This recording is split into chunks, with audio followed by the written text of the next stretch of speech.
Welcome to Disturbing Comics, where we talk about all the craziest comics. Didn't I tell you I was uploading every day? I uploaded yesterday, Dr. Lamb. Go check it out now. Every day this week, so ring that bell like you're the chosen undead. Let me cut to the chase. If you haven't seen the first two videos on killing stalking, you're gonna miss out. But it's about Yoon-bum, a stalker who stalks the Korean Ted Bundy. His name is Sung-woo. Death and despair is all in their wake. But I want to pause here and I want to thank someone named Mary, who has created SpookyRice lore, turning me into a whole demon slayer. Clean artwork that will be going up on my wall. So thanks again, Mary. This is going up on my wall whenever I make a set. Back to killing stalking. This manhwa is a bucket of fuck. It's a bucket of buck. If you want to see what happens, including all the messed up parts, stay tuned for the manhwa. Cue the Gohan.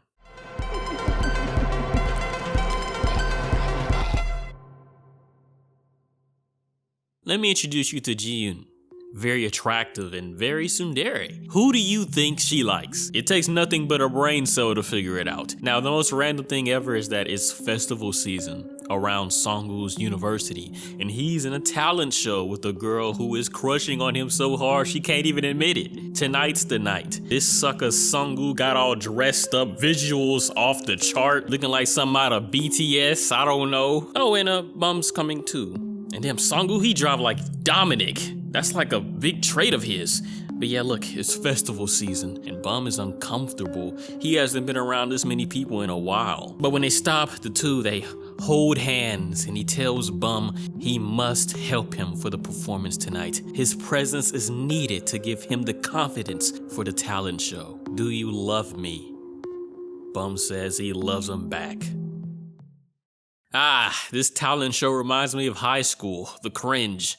Well, it's not that bad. This one seems a lot better. If not for the nasty guys in here acting like they're in a strip club. But Bum's feeling super exposed. Even worse is he can't leave. But Bum is really shook. He starts making a nuisance of himself, giving me secondhand anxiety. He says he was kidnapped, but he just comes off as a drunk weirdo. He grabs some random person telling her to call the police, but he just comes off like a drunk pervert. At the nick of time, it's time for Sung-woo's duo performance with Yoojin. Bum sees just how much everybody loves Sung-woo, the kind of man who is loved by everybody with a voice as sweet as honey. He'll just end up leaving me like everybody else. That's what Bum thinks. From Sung-woo's point of view, he uses his honey voice to charm Yoojin into believing in herself. She's afraid of messing up the performance, and just being around Sung-woo has her all shy. It's time to cheer up, Yoojin. After the performance, there's a standing ovation that fills the entire stage room, and Sung-woo's so happy. He says,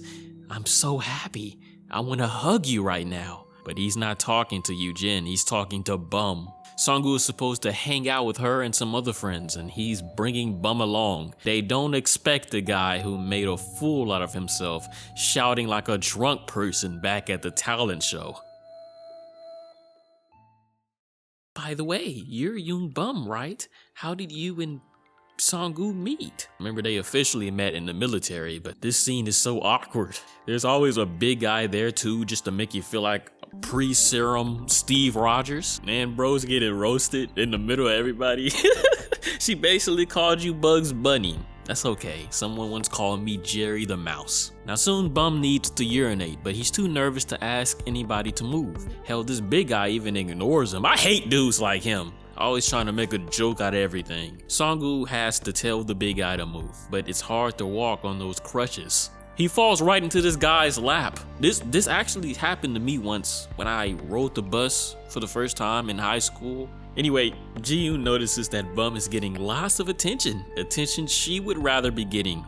Sung-woo is about to take Bum home, but Ji-yoon reacts like, "Doesn't he have legs? He can do it himself." I don't know if you noticed, but his legs are broken. Mouth breather.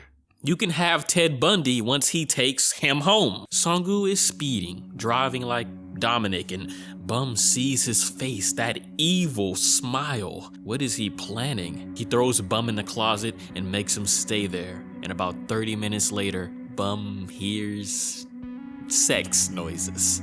Sung-woo and Ji-yoon are finally playing hide the zucchini. They start smashing against the closet, good enough for Bum to take a nice gander through the cracks. Soon, both Bum and Song-woo hold hands despite Ji-yoon being right there. He brings up Bum to her and she starts roasting him. But even bringing him up during intercourse is just kind of weird. Like, what are you doing? He says that Bum is here, you stupid witch, and opens the door. Seeing this, everything is ruined. She fights to get away from Song-woo, but he subdues her and takes her down to the basement. "Come down here, Bum," he says, stripping him and telling Ji-yoon to have sex with Bum if she wants to live. Psh, that ain't nothing but a word. He said that like Bum looked like Jabba the Hutt. She calls Song-woo a perverted psycho who has no right to preach. Hey, for real though, why do serial killers always gotta preach? She pleads to Yoon-bum to spare her life, but he is pushed by Song into her, causing her to kick him away like a perverted parasite. Disgusting. Those are the names that she calls him, and that reminds him of someone. Just like her, he says. She's just like her. Bum was in high school, and he had no friends. I would have partnered up with you, Bum. But this girl, she seems to hover around him a lot, like she has something to say to him. She asks him, why doesn't he have any friends? Usually a good way to become friends. They start to get closer. Bum hasn't had a friendship like this before with a girl. But that's not the only surprise. He notices she has bruises. She scolds him for asking too much. But one day, she decides to open up to him, showing him all the bruises she has. She is abused and raped by her father, just like Bum is by his uncle. What are we going to do? She asks. He begins to see their shared abuse as something that binds them together romantically. Over time, the abuse slows down for her. Her father and her mother get a divorce and she stays with her mother now. So things are becoming better. And as her bruises disappear, it seems like their relationship will too. She begins avoiding him once he tells her that they are in a romantic relationship. He sends her letters asking why she won't talk to him. He steals her belongings, her clothing. He becomes the stalking, basically. It's about to go down. He finally talks to her in person, screaming at her. When will she reply to his letter? He even screams about her father abusing her in the middle of class. Bum becomes a laughingstock and anger builds up inside when the girl starts dating someone. He starts spreading rumors to spite her, causing her to confront him. Bum looks like a villain right here, even more than he already was. Scary. Why did you take your clothes off back then? Wasn't it because you liked me? She wanted to explain her pain to you, but he took it wrong. I even think the scars your father gave you are pretty too. She throws soda on him, telling him to die. Die, you pervert. Die and leave this world. And so that's what happened in high school. And back to the present, Ji-yoon is reminding him of that girl. He hallucinates seeing that girl from high school, and the pain of being left behind by someone manifests. He stabs her. The one who made me like this was you. You were the selfish one. You were the disgusting one. You should die. He stabs her 12 times. Stop blaming yourself. You were the one in pain. You're the victim. You must be tired of pretending to be good, innocent. And then Bum shares his thoughts. I killed her. Her blood went like a fountain. If I stab her a little more, her organs might burst. She was alive a few seconds ago. Now, she isn't pretty anymore. And even though I did all that, I don't feel anything at all. Now I want to thank you guys for telling me about Killing Stalking. That was the end of volume 1. It was an excellent read. I can finish the whole series. I know it's a very popular manhwa, but that doesn't mean this is not disturbing. This is one of the craziest things I've ever read. And I feel like it's only gonna get worse. Bum is a killer now.